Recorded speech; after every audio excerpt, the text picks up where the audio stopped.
क्यों है?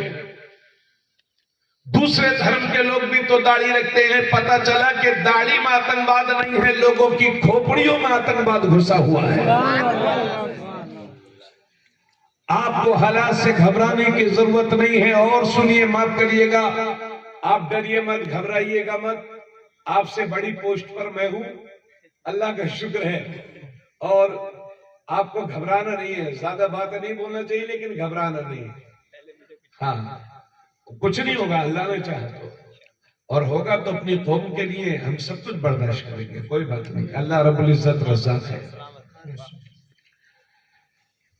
हज़रात, मैं ये अर्ज कर रहा हूं कि हमारी ईमानी कमजोरी का आलम यह है कि हमारे नौजवान को देखो, 10 साल के बच्चे को देखो, तो हमारे लोगों ने बच्चों को 100-100 रुपए दे दिए, जाओ बेटा बालों को कलर करवा लो।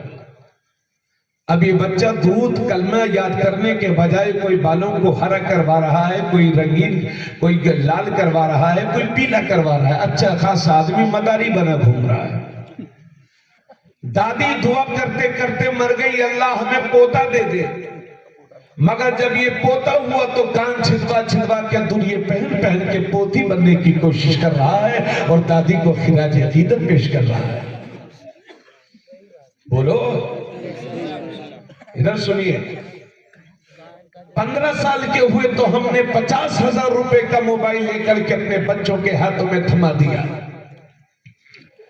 20 साल के हो गए तो हमने उनको 1 लाख की मोटरसाइकिल लेकर के दे दी।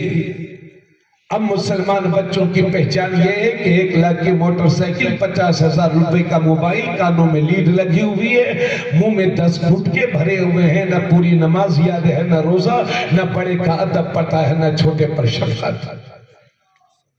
माफ करिएगा मुझे, चेहरा देखने से नहीं लगता ये किसी मुसलमान का बच्चा है।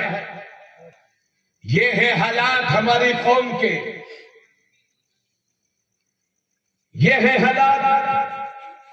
और हाथ में कड़ा पहने घूम रहा है। भारत का संविधान कहता है हर मजहब वालों को अपने मजहब के मुताबिक जिंदगी गुजारने का हक है। जिसके मजहब में जायज है वो पहने, हमें कोई एतराज नहीं। लेकिन इस्लाम में कड़ा पहनना हराम है और इस्लाम में इस कड़े को कुफ्र की पहचान से ताबीर किया गया। तो कड़ा इसलिए पहना हुआ है ताकि लोग इसे मुसलमान न समझे। कोई हाथ पर टैटू बनवाए घूम रहा है, कोई लाल धागा बांधे घूम रहा है। यही है ना हालात। नमाज तक पूरी याद नहीं है, बस सिर्फ गोश्त का रेट मालूम है, उसके अलावा कुछ नहीं मालूम हमारी कौम को। जरा जरा सी बात में लड़ना ये हमारी आदत हो चुकी है। मेरे दोस्त, अपने बच्चों को यह ताकीद करो कि बेटे जिंदगी की आखिरी सांस तक कभी अपने ईमान का सौदा मत करना। ला इलाहा इल्लल्लाह की पाक बोली है तुम्हें किस्मत से मिली है, इसलिए मेरे दोस्त अपने ईमान का सौदा कभी न करना। अभी आप देख रहे हैं कभी उधर कभी उधर, कभी उधर कभी उधर, कभी झारखंड में, कभी पंजाब में, कभी हरियाणा में, कभी राजस्थान में चंद लोग मिलकर के मुसलमान के बच्चों को घेर लेते हैं और कहते हैं जरा ये कह वो कहता है, लेकिन फिर भी मारते हैं। अब ये बोल, वो बोल रहा है, फिर भी मार रहे हैं। कलिमाते कुफरिया जबान से कहलवा रहे हैं। जबरदस्ती मुसलमानों के बच्चों को पकड़ पकड़ करके कुफरिया नारे लगवा रहे हैं, कुफरी बोली बोल रहे हैं, कुफरी बोली बोलने पर मजबूर कर रहे हैं और मार रहे हैं। मॉब लिंचिंग कोई एक साल की बात नहीं है, यह हर साल होता ही रहता है। अल्लाह ना करे अल्लाह तुम्हारी जानो माल की हिफाजत करे, मेरी जानो माल की हिफाजत करे, लेकिन कोई पता नहीं कि कब किसके साथ क्या हो जाए। खुदारा ऐसे हालात का तुम्हें सामना न करना पड़े, मगर मेरी कौम के बच्चों, मेरी कौम के नौजवानों, मेरी कौम के जिम्मेदारों, अल्लाह ना करे कि ऐसे हालात का सामना करना पड़े। लेकिन अगर ऐसे हालात सामने आ भी जाएं तो खुदा की कसम, खुदा के वास्ते जिंदगी की आखिरी सांस तक ला इलाहा इल्लल्लाह पढ़ते रहना और ज़बान से कलिमाते कुफ्र अदा ना करना। इसलिए कि अगर मौत का वक्त नहीं आया है तो कोई मार नहीं सकता, और मौत का वक्त आ गया है तो कोई बचा नहीं सकता, मगर जिंदगी की आखिरी सांस तक कलमा पढ़ते रहना, क्योंकि इसी हालत में अगर अगर मर भी जाओगे तो शहीद कहलाओगे और मर जाओगे तो गाजी कहलाओगे।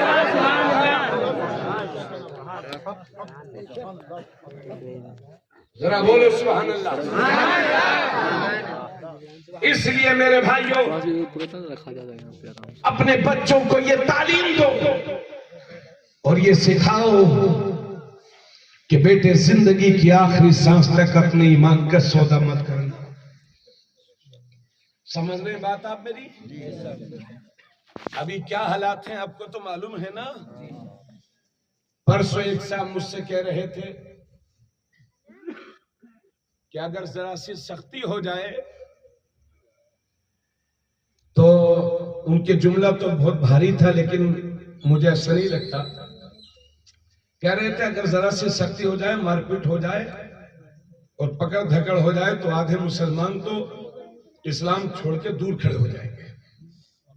अल्लाह माफ करे। हमें इस्लाम बहुत आसानी से हम तक पहुंच गया, इसलिए हम उसकी कदर नहीं कर रहे हैं। ईमान में जब पुख्तगी आ जाए तो एक मुसलमान के लिए सबसे ज्यादा जरूरी है 5 वक्त की नमाज। जुलूस गौसिया निकल रहा है 5000 का मजमा, जुलूस मोहम्मदी निकल रहा है 10,000 का मजमा। जुलूस में 10,000 लोग मौजूद हैं। बस इंशाल्लाह माहौल बहुत अच्छा है, सब लोग सुनिए। जुलूस में 10,000 लोग, लेकिन जैसे ही जोहर की अजान हुई तो मस्जिद में 20 नमाजी। और अभी नारा था कि नबी का दामन नहीं छोड़ेंगे, नबी का दामन नहीं छोड़ेंगे, ये है मेरे नबी की शान, बच्चा बच्चा है कुर्बान। अभी मौला अली के नाम से आप मचल जा रहे थे। तो ये सिर्फ आपकी ज़बानी मोहब्बत है। कुफ्र और इस्लाम के दरमियान सबसे बड़ा फर्क नमाज का है भाइयों। नबी करीम सल्लल्लाहु अलैहि वसल्लम ने फरमाया, ए लोगों, जब तुम्हारे बच्चे 7 वर्ष के हो जाएं तो उन्हें नमाज का हुक्म करो, और जब 10 वर्ष के हो जाएं तो अपने बच्चों को मार मार करके नमाज पढ़ाओ, और जब तुम्हारे बच्चे 10 वर्ष के हो जाएं तो उन्हें मार मार करके नमाज पढ़ाओ, और 10 साल उम्र होने के बाद अपने बच्चों के सोने के बिस्तर अलग कर दो। यानी 10 साल उम्र होने के बाद कोई भी भाई अपनी बहन के साथ न सोए, और कोई भी बहन अपने भाई के साथ नहीं, और कोई भी भाई अपनी बहन के साथ न सोए। उम्र बच्चों की 10 साल हो जाए तो उनके सोने के बिस्तर अलग अलग कर दो। ये आपके नबी फरमाते हैं। जो इस्लाम 10 साल उम्र होने के बाद अपनी सगी बहन के साथ सोने की इजाजत नहीं देता, वो इस्लाम बालिग होने के बाद किसी अजनबिया के बिस्तर पर सोने की इजाजत तुम्हें कैसे दे सकता है? हालांकि 10 साल के बच्चे पर नमाज भी फर्ज भी नहीं होती, मगर ये इसलिए हुक्म हो रहा है ताकि बच्चा बालिग होने से पहले ही नमाज का आदी हो जाए, और जब बालिग हो जाए तो नमाज छोड़ने का तसव्वुर न कर सके। मेरे नबी ने हजरत अली से फरमाया था, ए अली, 3 कामों में कभी देर मत करना। जब नमाज का वक्त हो जाए तो नमाज अदा करने में देर मत करना, और जब जनाजा तैयार हो जाए तो नमाज जनाजा पढ़ने में देर मत करना, और जब किसी बेवा का विधवा का मुनासिब रिश्ता मिल जाए तो नबी फरमाते हैं उसका निकाह करने में देर मत करना। क्योंकि जो कुंवारी होती है उसके कदम भटकने के चांसेस कम रहते हैं, लेकिन जो औरत एक बार किसी के निकाह में रह चुकी हो, फिर वो बेवा हो गई हो, तो माज़अल्लाह भटकने का खतरा ज्यादा होता है। इसलिए नबी फरमाते हैं अगर बेवा का मुनासिब रिश्ता मिल जाए तो उसका निकाह कर दो। उसमें के मत बनो कि सुबह सुबह बेवा दिखाई दे गई तो आप कहते हैं ये मनहूस चेहरा मुझे कहां से दिखाई दे गया। बदशुगुनी तुम्हारे इस्लाम में नहीं है। खुद मेरे नबी ने 25 साल की उम्र में अगर पहला निकाह किसी से किया है तो 40 साल की बेवा हजरत खदीजतुल कुबरा से किया है, और कयामत तक के लिए बेवाओं की इज्जत में 4 चांद लगा दिए। मेरे नबी की आमद से पहले औरतों को, बेवाओं को मनहूस समझा जाता था, आज भी मनहूस समझा जाता है। मेरे नबी की आमद से पहले बेटियों को जिंदा दफन किया जाता था, मर्डर होते थे बेटियों के, आज भी होते हैं, कल भी होते थे।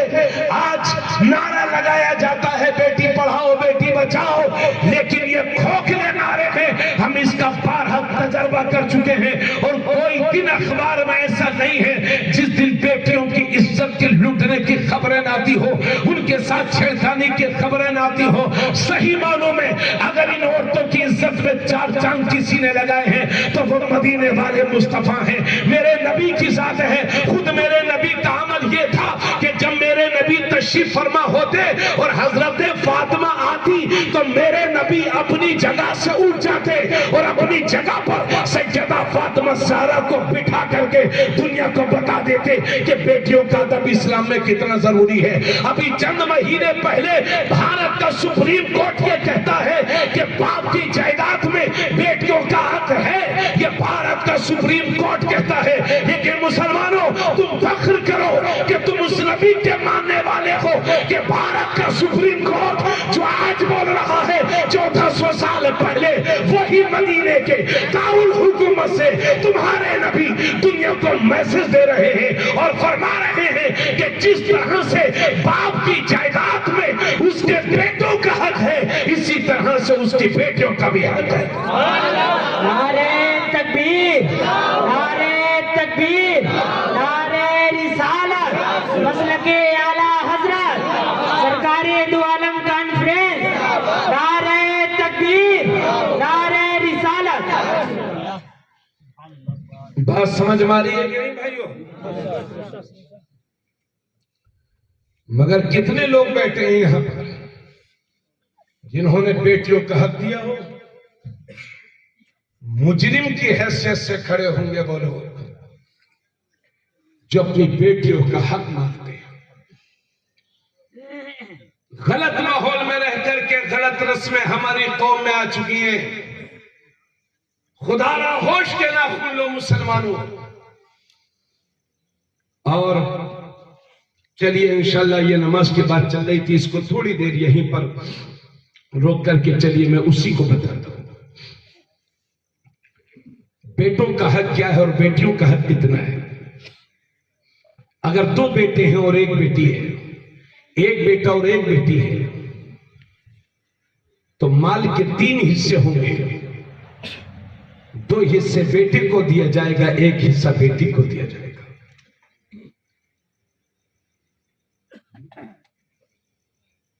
मगर तवज्जो इधर रखिए, आज जहेज के नाम पर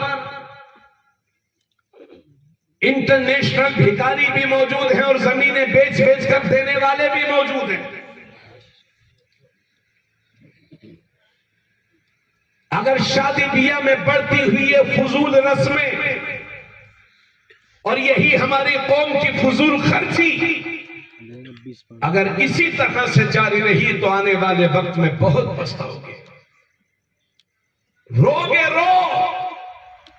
आपको मालूम नहीं है अगर किसी की 4 बेटियां जवान हैं तो रातों में लोगों से छुप छुप करके रोया करता है। बाहर निकल करके बेटियों के सामने से बाहर हो करके छुप छुप करके रोया करता है कि काश ये मेरी 4 बेटी, कैसे इनकी शादी होगी। इतनी लंबी लंबी रस्में हमारे यहां बना रखी है। कहीं 300 बराती हैं, कभी 250 बराती हैं, कभी 400 बराती, और नहीं तो 200 तो कहीं नहीं गए। यहां कितने चलते भाईजान? अच्छे दौड़ते हैं। हाँ चलो 100-150 अच्छा ही है, अच्छा ही है, गनीमत है। और ऐसी फजूल खर्ची कि शादी में जाएंगे, एक साहिबा, एक खातून हमें मिली तो हमने उनकी बेटी की शादी थी, मैंने पूछा आपकी बेटी की शादी हुई तो कैसी रही शादी? कहने लगे मौलाना साहब बहुत अच्छी रही और खाना बहुत स्टैंडर्ड था, 5 कम 100 रंग के खाने थे। ये जुमले थे, 5 कम 100 रंग के खाने। मैंने कहा कुछ नहीं क्यों, क्या कहा वहां जाता है जहां लोग सुने। पेट है क्या इंडिया गेट? अरे कितना खाओगे? 20 रुपए की पानी की बोतल को थोड़ा सा पिया, थोड़ा सा फेंका और थोड़ा से हाथ धुलिए। अपने घर में कभी 20 रुपए की बोतल ला करके पानी ना पिया होगा, लेकिन जहेज में शादियों में जाकर के फजूल खर्ची करने की हमारी कौम की आदत हो गई है। आज मैं आपसे पूछूं कि सबसे बेहतरीन शादी कौन सी है, तो आप कहेंगे हजरत जिसमें 10 लाख खर्च हो, जिसमें 15 लाख खर्च हो, जिसमें गाड़ी मिले, 4 पहिया मिले, जिसमें कई तरह के आइटम हो, स्टैंडिंग में खाना हो, वो शादी बेहतरीन है। लेकिन सुने कौम अपने नबी का पैगाम। आपके नबी, मेरे नबी फरमाते हैं कि सबसे बेहतरीन और सबसे ज्यादा बरकत वाली शादी वो है जो कम से कम खर्च में मुनक्किद हो जाए। अरे कम से कम बोल तो दो सुभान अल्लाह। सबसे बेहतरीन शादी वो है जो कम से कम खर्च में मुनक्किद हो जाए। बड़ा अजीब लग रहा होगा आपको काम, मौलाना साहब आप चाहे जितना बोल लो मगर जो चल रहा वही होगा। मगर हमने भी सोच रखा है इंशाल्लाह अपनी कौम के सामने अपने नबी की बातें जरूर रखेंगे। इधर सुनते रहो मेरी बात गौर से। नबी करीम सल्लल्लाहु अलैहि वसल्लम ने इरशाद फरमाया, एक सहाबी आए मेरे नबी की बारगाह में और अर्ज करते हैं या रसूल अल्लाह, मुझे एक इज्जत वाली मनसब वाली औरत पसंद आ गई है, बहुत खूबसूरत है, दौलत वाली है, इज्जत वाली है। या रसूल अल्लाह मैं उससे शादी करना चाहता हूं, मगर या रसूल अल्लाह उसके बच्चे नहीं होते। तो नबी करीम सल्लल्लाहु अलैहि वसल्लम ने फरमाया उससे शादी न करो। फिर वो सहाबी अर्ज करते हैं या रसूल अल्लाह मुझे बड़ी इज्जत वाली मनसब वाली एक औरत मिल गई है, मैं उससे निकाह करना चाहता हूं, मगर या रसूल अल्लाह उसके बच्चे नहीं होते। नबी फरमाते न करो। फिर वो सहाबी तीसरी बार अर्ज करते हैं, तो तीसरी बार के सवाल में मेरे नबी फरमाते हैं मेरे सहाबी ऐसी औरतों से शादी करो जो मोहब्बत ज्यादा करने वाली हो और बच्चे ज्यादा पैदा करने की सलाहियत रखती हो, ताकि कल तुम्हारी कसरत की वजह से मैं दूसरी उम्मतों पर क़यामत के दिन फख्र करूं। हाँ मियां, मगर हम और तो और चलाई रहे, हम भी हैं साथ में कि हम दो हमारे दो, हम दो हमारे दो, हम दो हमारे दो, जिसे देखो हालांकि जितने लोग ये नारा लगा रहे हम दो हमारे दो, इनकी सच्चाई पूछो, बैकग्राउंड देखो तो इनका खुद घर में 6ठा नंबर होगा। पूछो पूछो, किसी का 7वां नंबर होगा कि साहब आबादी को कंट्रोल करो। अगर आबादी ही तरक्की का जरिया है तो 3-4 करोड़ की आबादी वाला नेपाल भारत से पिछड़ा हुआ क्यों है?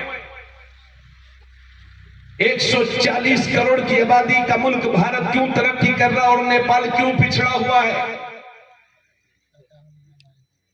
इसलिए इन दुनियावी बातों से बचो और अपने रसूल के पैगाम पर अमल करो।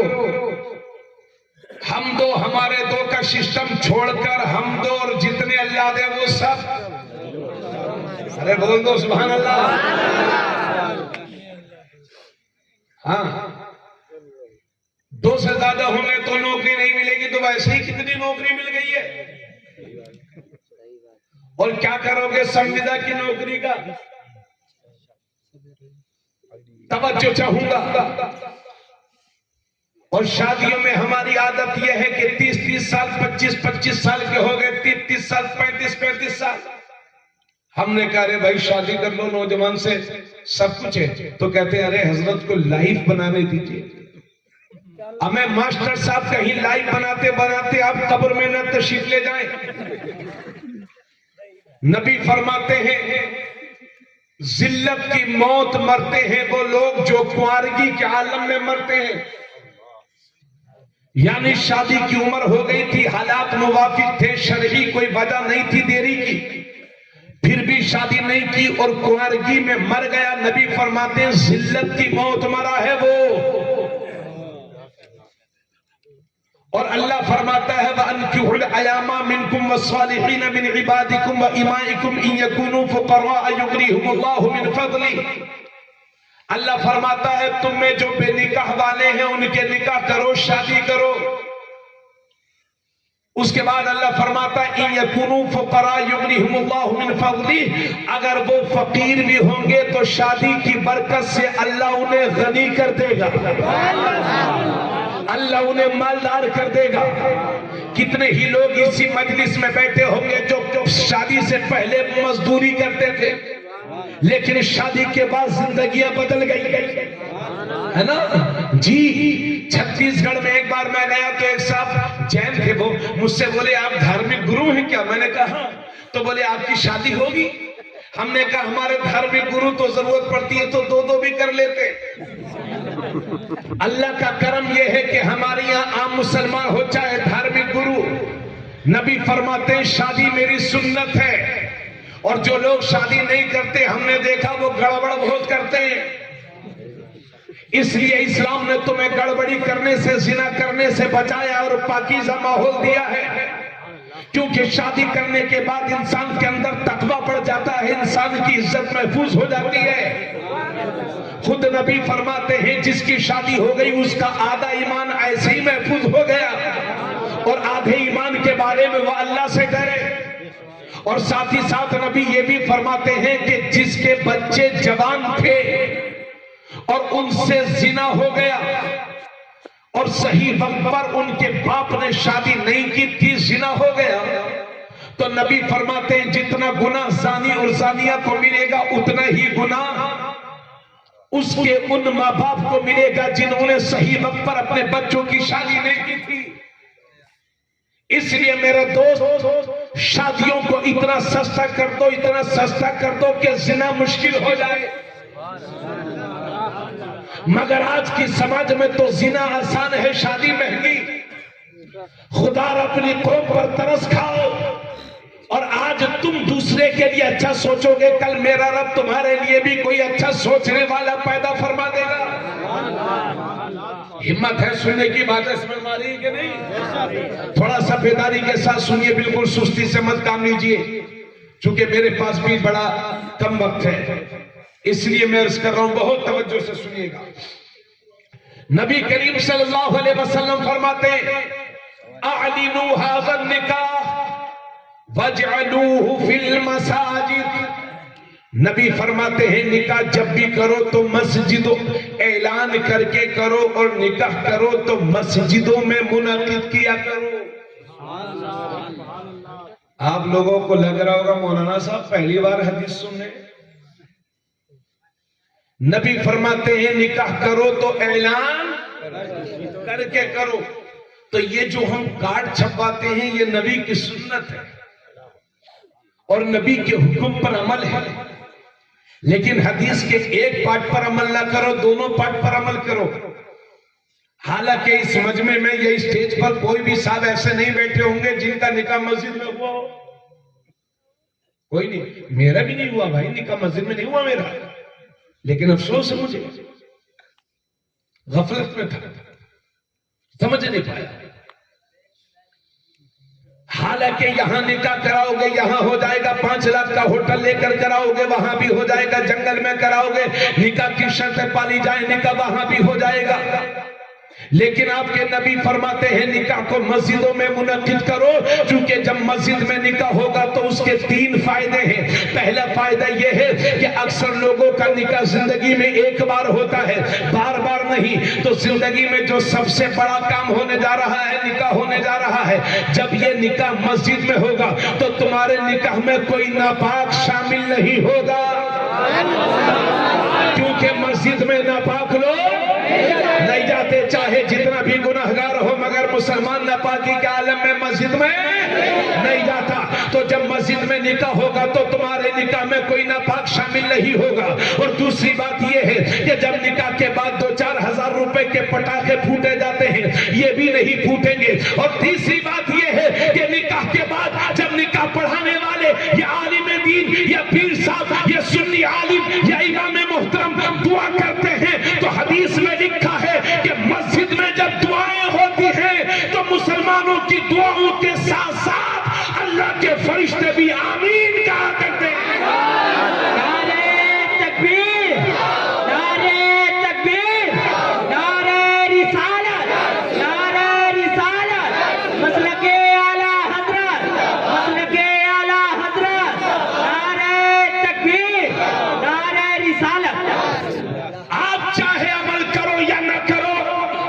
लेकिन आज रहमत आलम कॉन्फ्रेंस में इन मुसलमानों के सामने खुदा का ये बंदा वादा करता है कि जब तक मेरी खानदान में मेरी चलेगी इंशाअल्लाह मैं अपने आने वाले बच्चों का निकाह मस्जिद में कराऊंगा, और चाहे जहेज दूं या ना दूं, लेकिन शरीयत ने मेरी बेटी का हक जो मेरी जायदाद में रखा है इंशाअल्लाह वो जरूर दूंगा।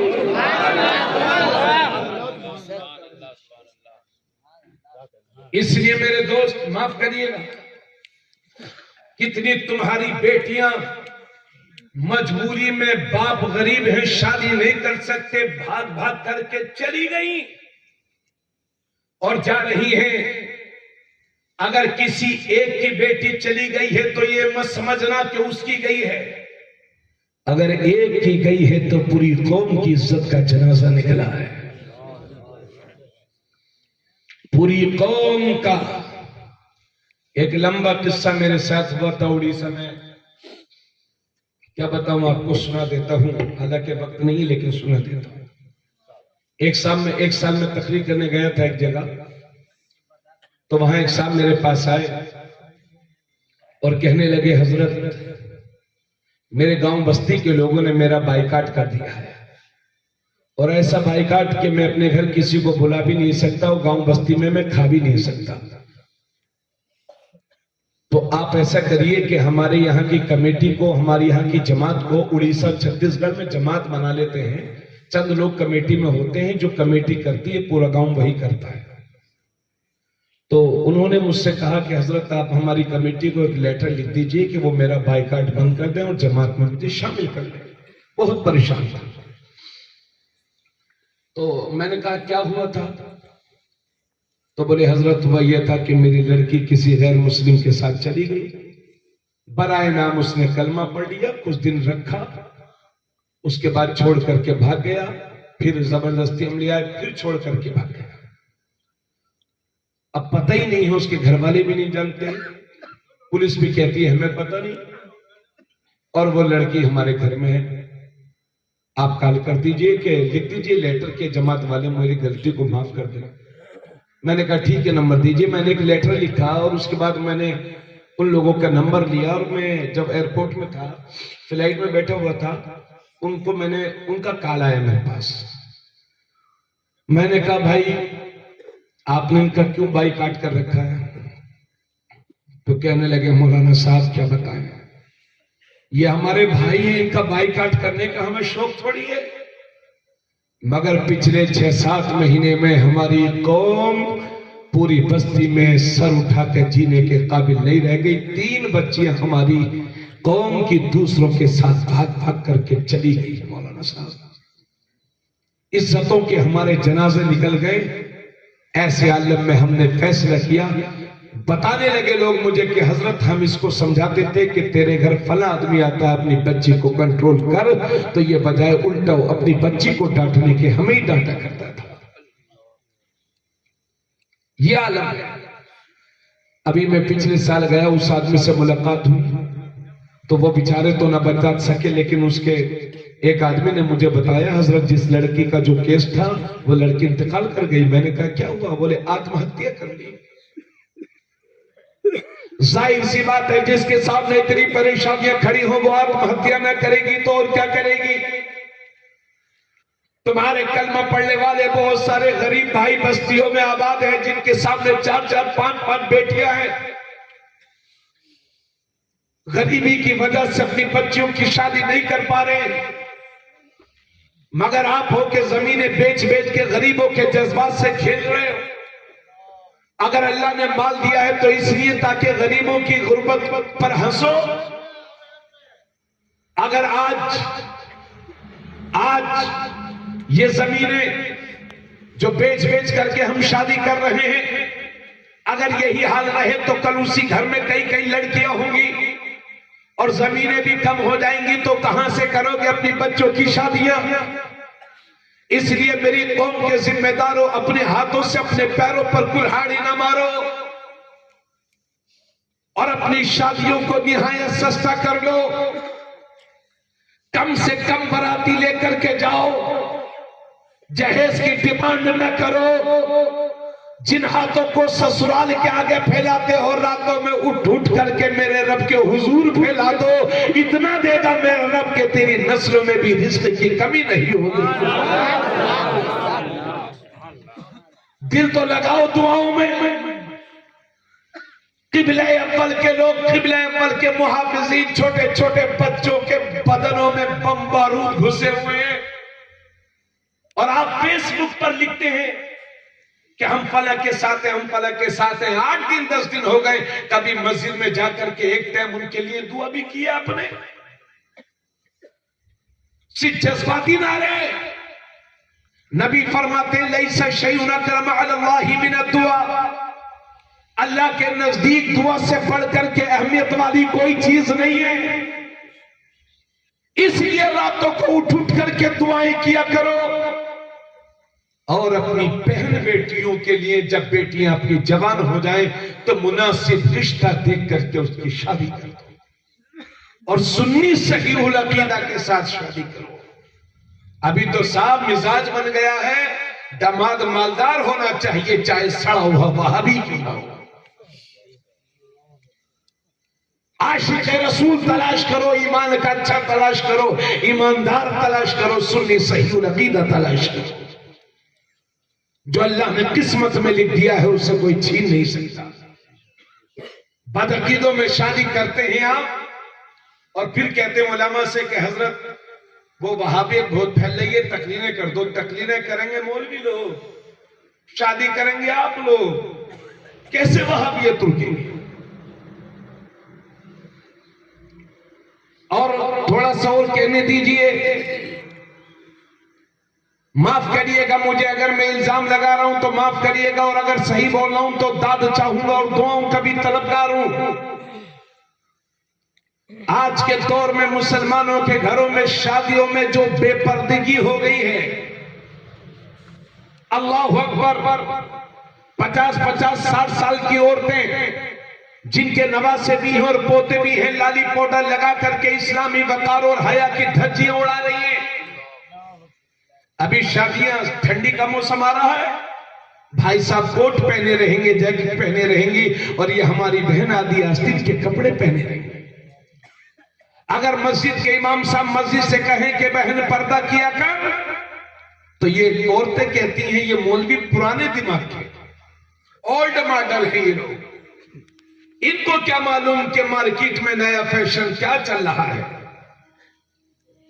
और हमारी कौम के पैसे वाले अगर मिर्जापुर की मसाजिद से, जसूवर पहाड़ी की मस्जिद से अगर इमाम साहब कहेंगे भाइयों पर्दा करो, अपनी बहन बेटियों को पर्दे में रखो, तो पैसे वाले कहते हैं ये मौलवी पुराने दिमाग के, इन्हें क्या मालूम।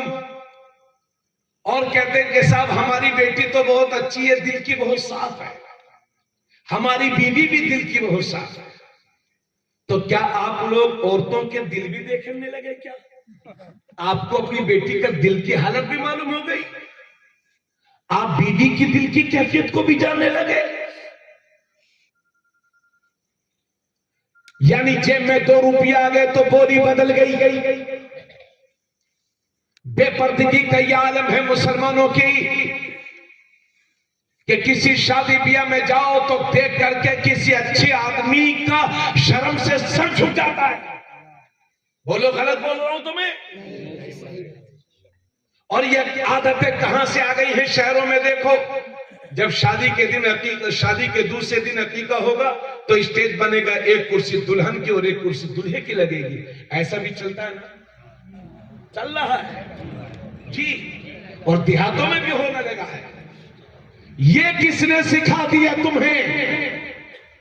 पहले की औरतें अपनी बहुओं को जल्दी किसी को दिखाया नहीं करती थी महीनों महीनों, मगर हम इस्लामी रिवायात को भूल गए, अपने नबी के फरमान को भूल गए। जेब में 2 रुपया है तो दुनिया के रंग में रंग गए। इस्लाम बेपर्दगी ने हमारे घरों की इज्जत को नीलाम कर रखा है। जिस तरह से शादियों में बेपर्दगी हो रही है, अल्लाह माफ करे। और हजरात, तो ये पैसे आया तो बोली बदल गई, हम मॉडर्न माहौल में जीने के आदी हो गए। और हम कहने लगे कि हमारी बेटी का दिल बहुत अच्छा है, हमारी बहन का दिल बहुत अच्छा है, हमारी बीवी का दिल बहुत अच्छा है। तो क्या आपकी बीवी के दिल नबी के दिल, नबी की बीवियों के दिल से भी अच्छे हैं? क्या आपकी बेटियों के दिल नबी की बेटियों के दिल से भी अच्छे हैं? सुनो, तिरमिजी शरीफ की हदीस है, अल्लाह के नबी तशरीफ फरमा है और साथ में नबी की 2 बीवियां हैं। गौर से सुनिएगा, तिरमिजी शरीफ की हदीस है, अल्लाह के नबी तशरीफ फरमा है, साथ में नबी की 2 बीवियां हैं। एक का नाम है हजरत उम्मे सलमा और दूसरी का नाम है हजरत मैमूना। दोनों बीवियां नबी के सामने तशरीफ फरमा है, नबी की खिदमत में है। इतने में सामने से एक सहाबी चले आ रहे हैं, नाम है उनका हजरत अब्दुल्ला इब्ने मक्तूम, जिनकी जाहिरी बसारत जा चुकी थी, यानी वो नाबीना थे, वो देख नहीं पाते थे। अल्लाह के नबी की तरफ चले आ रहे हैं हजरत अब्दुल्ला इब्ने मक्तूम। जब नबी ने देखा कि अब्दुल्ला इब्ने मक्तूम आ रहे हैं तो अपनी दोनों बीवियों से फरमाया, पर्दे में हो जाओ, हिजाब कर लो, आड़ कर लो। तो हजरत उम्मे सलमा से रहा ना गया, अर्ज करती है, या रसूल अल्लाह, ये अब्दुल्ला इब्ने मक्तूम ही तो है, ये तो नाबीना है, ये हमें देख थोड़ी रहे हैं। तो आका फरमाते हैं, उम्मे सलमा, अगर ये तुम्हें नहीं देख रहे तो तुम तो इनको देख रही हो। नारे तकबीर, नारे तकबीर, नारे रिसालत, नारे रिसालत। अल्लामा मौलाना मुफ्ती तबरेज आलम साहब किबला, अल्लामा मौलाना मुफ्ती तबरेज आलम साहब किबला, नारे तकबीर, नारे। अरे जब कायनात का नबी अपनी बीवियों को एक नाबीना से पर्दा करने का हुक्म दे रहा है, तो क्या ये 1400 साल के बाद की बहन बेटियां आंखों वालों से पर्दा नहीं करेंगी?